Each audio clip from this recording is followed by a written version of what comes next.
السلام علیکم ناظرین، شاہ ٹی وی کے عالمی خبرنامے میں آپ کا خیر مقدم ہے۔ میں ہوں محمد شوکت اور سب سے پہلے نظر ڈالتے ہیں سرخیوں پر۔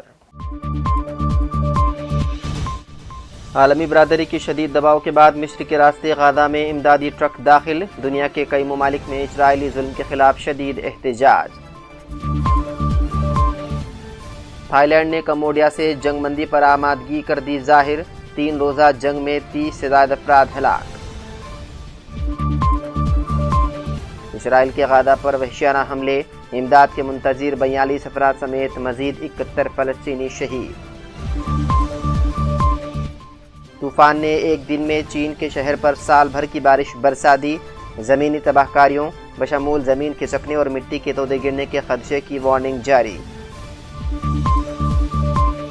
مشرقی کانگو میں دہشت گردوں کا چرچ پر حملہ، 21 افراد ہلاک۔ ہالی ووڈ ستاروں کو کروڑوں ڈالر کی غیر قانونی ادائیگی کی گئی، ٹرمپ نے کملا ہیرس پر مقدمہ چلانے کا کیا مطالبہ۔ اور ترکیہ میں بڑے پیمانے پر جنگل میں آگ، لوگ انخلا پر مجبور۔ تو ناظرین، یہ تھی سرخیاں، بڑھتے ہیں خبروں کی تفصیل کی جانب۔ دنیا کے متعدد ممالک اور عوام کی شدید احتجاج اور دباؤ کے بعد غزہ کے عوام کے لیے امدادی سامان کی ترسیل شروع کر دی گئی ہے۔ مصر سے متعدد امدادی ٹرک رافع کراسنگ کے ذریعے غزہ میں داخل ہوئے۔ ان ٹرکوں میں غذا اور انفراسٹرکچر کا سامان موجود ہے۔ خیال رہے کہ اسرائیل کی جانب سے امداد کی ترسیل کے لیے غزہ کے کچھ علاقوں میں کارروائیوں میں 10 گھنٹوں کے وقفے کا اعلان کیا گیا تھا، جس کے بعد مصر سے امدادی ٹرک 27 جولائی کی سطح غزہ میں داخل ہوئے۔ مصر اور متحدہ عرب امارات کی جانب سے یہ امدادی سامان غزہ پہنچایا جا رہا ہے۔ خیال رہے کہ اسرائیل کی جانب سے غزہ میں بھوک کو جنگی ہتھیار بنانے پر دنیا کے مختلف ممالک سمیت اسرائیل میں بھی احتجاج کیا گیا تھا۔ اسرائیل میں سینکڑوں لوگوں نے تل ابیب میں امریکی سفارت خانے کی طرف مارچ کیا اور حکومت سے غزہ جنگ بندی کا مطالبہ کیا۔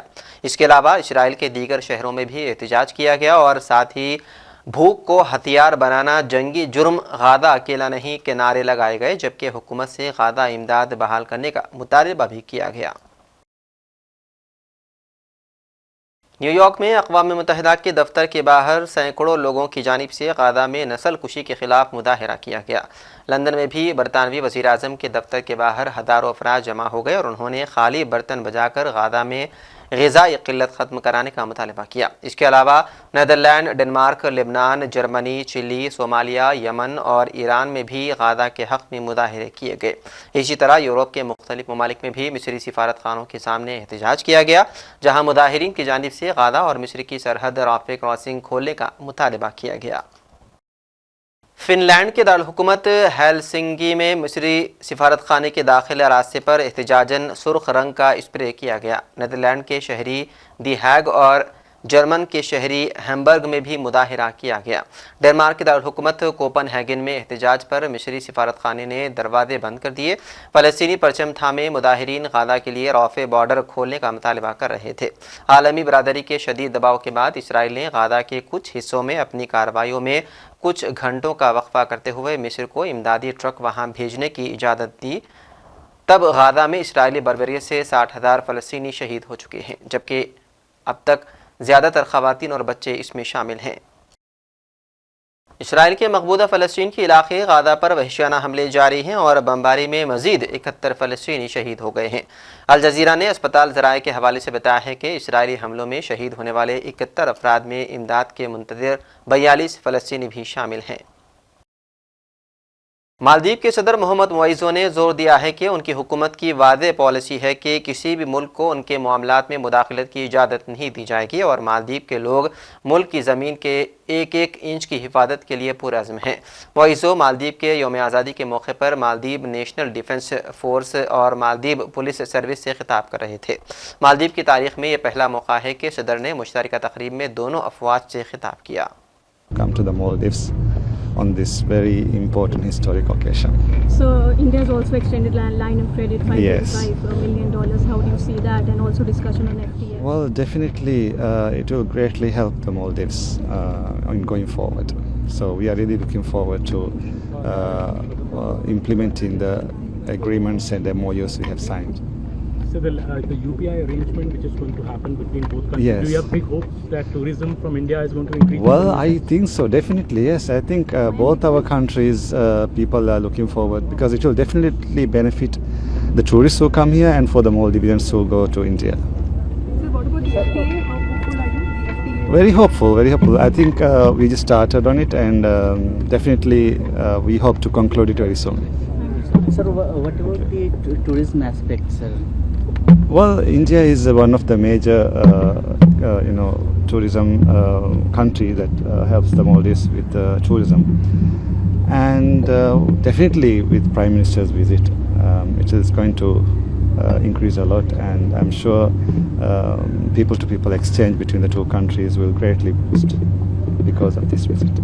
So you just met Prime Minister, had a restricted meeting. How do you find the Prime Minister and what do you have to say about the Indian Prime Minister? Well, he's a wonderful person who's very fond of building the relationship between its neighbors, India's neighbors, and Maldives and India has a very good relationship that goes back centuries, and with his leadership and cooperation between our two countries, between the two governments, I'm sure it's going to be prosperous, even more prosperous in the days ahead.